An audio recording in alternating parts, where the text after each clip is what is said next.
আমার কাছে তো মনে হয়েছে, এবং আমার কেন মনে হয়েছে যেটা ইমপ্লিমেন্টেবল, বিকজ আমি দেখেছি যে ক্যাপাসিটি ওয়াইজ, এখন এটা বললে তো আপনারা বলবেন যে আমি বায়াস, কিন্তু আমি দেখেছি যে জামাত, শিবির বা এনসিপি, এখানে সব এডুকেটেড ছেলেমেয়েরা, এক একজন পিএইচডি করছে, বিভিন্ন মানে কেউ ইঞ্জিনিয়ার, কেউ ডাক্তার।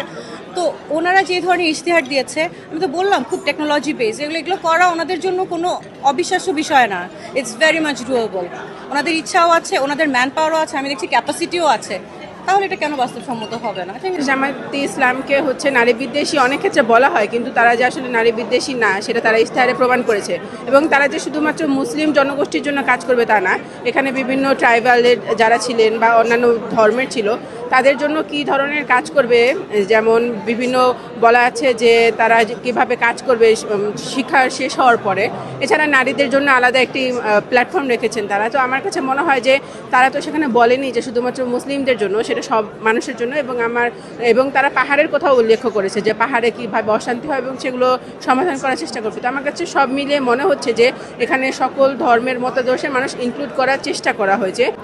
যুবকদের ক্ষেত্রে যে ইশতেহার দিয়েছে যে শিক্ষা শেষ হওয়ার 2 বছর পর পর্যন্ত তারা ভাতা পাবেন, এবং তাদেরকে একটা প্রশিক্ষণ দেওয়া হবে, সেখানে ওয়েবসাইট থাকবে এবং ওয়েবসাইটের মাধ্যমে তারা তাদের কি কি যোগ্যতা আছে সেগুলো তারা ইনক্লুড করবেন, এবং সেই ক্ষেত্রে তাদেরকে কাগজ নিয়ে যেতে হবে এবং সেভাবে তাদের ট্রেনিং দেওয়া হবে। এবং কর্মমুখী শিক্ষার কথাও বলা হয়েছে, ক্লাস 6 থেকে চালু করবে। তো আমার কাছে মনে হয় যে যেমন কাউকে ভিক্ষাবৃত্তিতে না, তারা হচ্ছে যে কাজের বিনিময়ে খাওয়া, এই জিনিসটাকে তারা বেশি প্রলুব্ধ করছে। এবং শিক্ষার ক্ষেত্রেও আমরা দেখছি যে ভালোই তারা ব্যবস্থা করছে। বিএনপিও যদি আমাকে ইনভাইট করে আমি সেখানেও যাব, আমার কোনো রিজার্ভেশন নাই। আমি দেখতে চাই যে সামনের দিনে আমাদের, যেহেতু we are hoping for a Democratic election and Democratic country, সেই ক্ষেত্রে যে কোনো পলিটিক্যাল পার্টি সে আসলে বাংলাদেশকে নিয়ে কী চিন্তাভাবনা করে, কিভাবে পলিসি নিবে, কিভাবে এক্সিকিউশনে যাবে, সেগুলো জানার একটা আগ্রহ বা কিউরিয়াসিটি আমার থাকতেই পারে।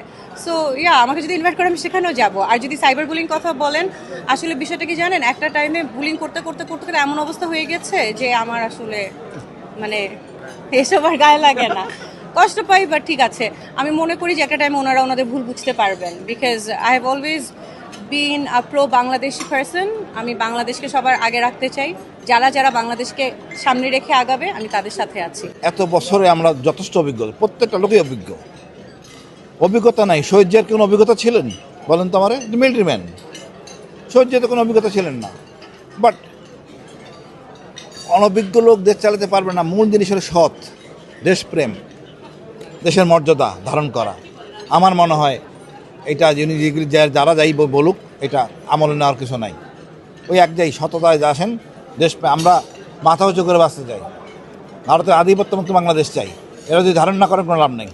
একটা দল ইসলামের উপর, ইসলামের যে ইনসাফের নীতি সেটার উপর দাঁড়িয়ে, ইসলামের যে মূল্যবোধ সেটার উপর দাঁড়িয়ে দল গঠন করে, কিন্তু তারা যখন রাষ্ট্র ক্ষমতায় যায় তারা ইসলামের যে জবাবদিহিতা, আল্লাহর ভয়ে তারা দুর্নীতি থেকে দূরে থাকে এবং মানুষের জন্য কাজ করার যে ম্যান্ডেট নিয়ে তারা যায় সেটার জন্য কাজ করে। এইটা একটা মিউচুয়ালি এক্সক্লুসিভ জায়গা।